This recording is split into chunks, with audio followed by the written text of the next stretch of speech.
여러 종교의 가르침에서 혹은 세상의 보편적인 가르침에서 사람이 영혼적인 구원을 받을 조건을 얘기할 때 가장 많이 하는 말이 무엇입니까?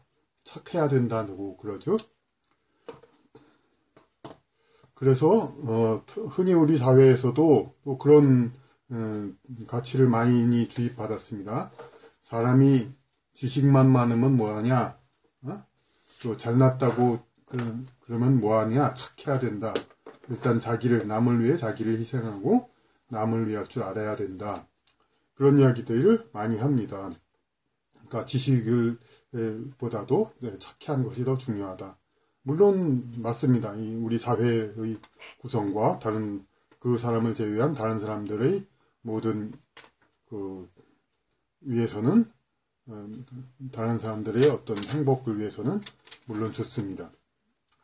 그런데 우리가 이제 영혼 구원을 앞으로도 계속 이야기하게 될 것인데 착한 것이 바로 구원에 있어서 가장 절대적인 조건이 될 것인가 이런 거에 대해서는 좀 더 깊이 생각을 해야 됩니다. 그 목적을.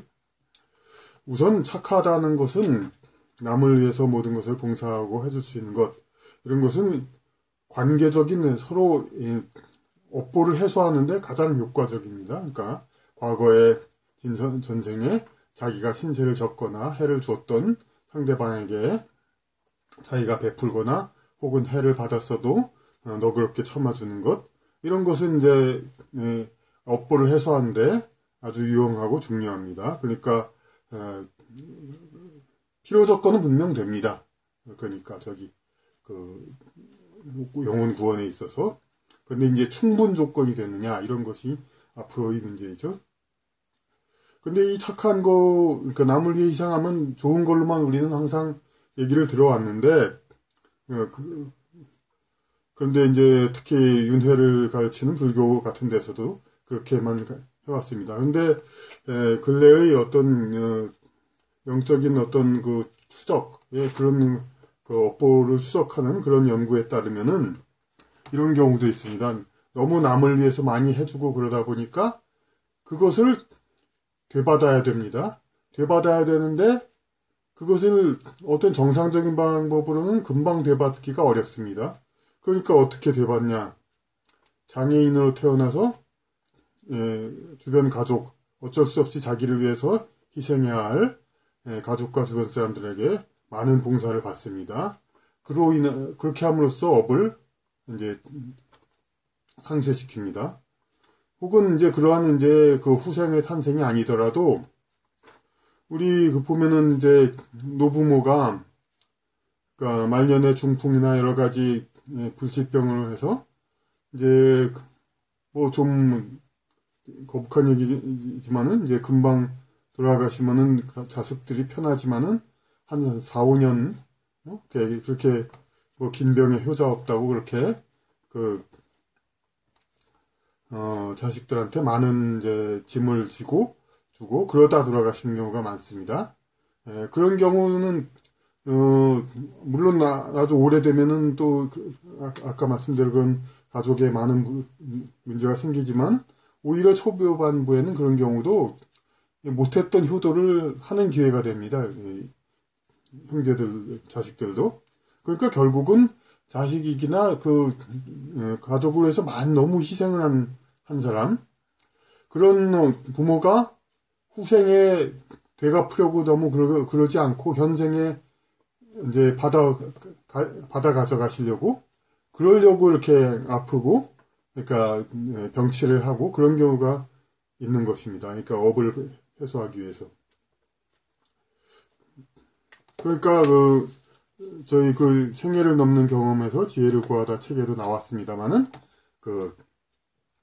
모든 것은 그렇게 균형 있게 그러니까 어떤 인간의 상식을 넘게 이렇게 남을 위한 희생 그런 것은 물론 대의를 위한 많은 사람을 위해서 한 사람이 희생하는 거야 있을 수가 있겠지만 1대1의 희생 그다지 합리적이지 않은 그러한 것들에 대해서는 우리가 절제를 해야 되는 겁니다. 그러니까 가령 가족 간의 관계에 있어서도 뚜렷한 이유 없이 자기 혼자서 부모님에 관한 과 가족에 대한 모든 그 책임을 짊어지고 다른 형제나 가족은 이렇게 좀 편하게 자기의 길을 찾도록 놔준다든가 이런 것들도 이제 균형이 흐트러지면은 자기가 나중에 그런 업을 받으면서 이제 그 착한 일의 업을 정상적으로 받기에는 너무 좀 균형이 안 맞으니까 이렇게 장애인이 되거나 해가지고 타인의 봉사를 이제 강제로 끌어들임으로써 그렇게 업을 받게 되는 겁니다.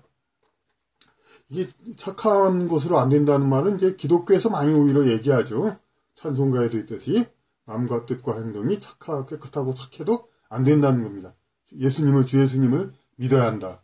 근데 이것을 이제 반기독교 그런 사람들은 착한 사람들 많은데 그 사람들이 왜 구원을 못 받냐? 기독교는 이기적이고 자기중심적이다 하고 비판을 합니다.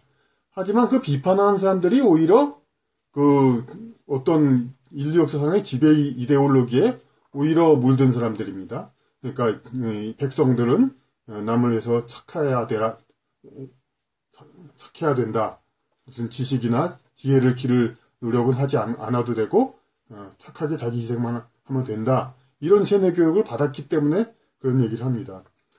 그럼 기독교를 믿는 건 물론 지금은 여러 이제 깊은 철학과 지식들이 쌓여 있는 상태에서는 많은 이제 지식의 길이 있지만은 적어도 초창기에는 기독교만한 그 심오한 철학이 있지 않았고 사실 중세 서양의 칸트, 키에르케고르 그런 철학도 신학에서 나왔다고 하지 않습니까? 그러니까 그 이전에 아우구스투스의 신곡 이런 얘기들도 다 그러니까 중세 초기 그러니까 그 초기의 기독교로서는 그 당시로서는 그만큼 이제 그 깊은 철학이 없기 때문에 아무리 착한 것보다도 그 가르침을 배우고 그렇게 해서 구원을 받는 거 이것이 반드시 필요하다.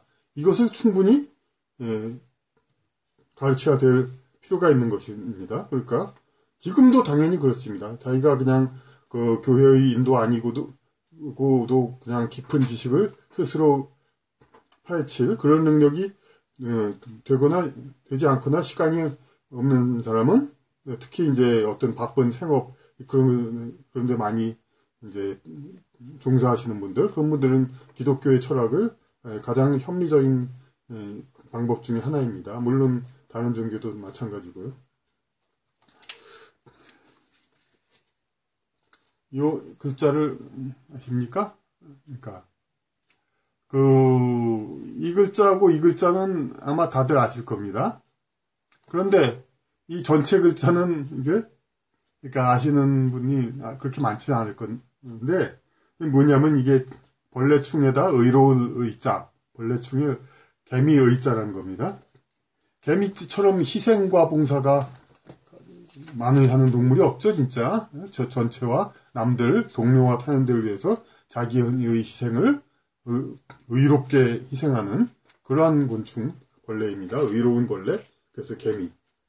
그리고 꼭 개미뿐만 아니라 아프리카 동물의 세계를 봐도 아프리카 들소에는 자기 자식도 아닌 새끼들이 겨울 받으면 주르르 한 10마리가 모여서 이제 그 사자와 싸워가지고 구해주고 우리 주변에 개가 의로운 희생하는 건 말할 것도 없고.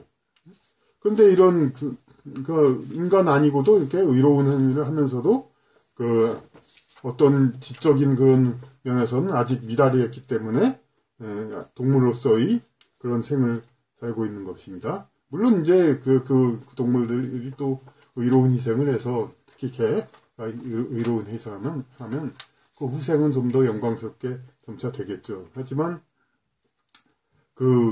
보다 이제 완전한 구원, 우리가 구원 자체가 바로 우리의 영혼, 의식, 그 자체가 가장 또렷하고 발전하고 가장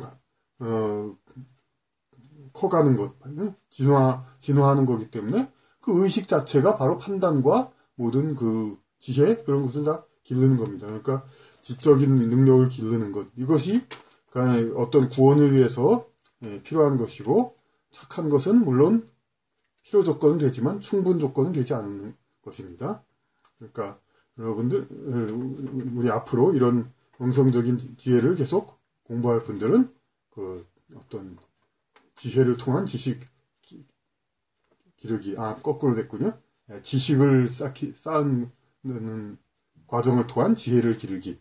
이러한 것에 앞으로 더욱 매진해야 되겠습니다. 물론 착한 것은 기본이고, 그렇게 앞으로 많은 노력을 하도록 합시다. 감사합니다.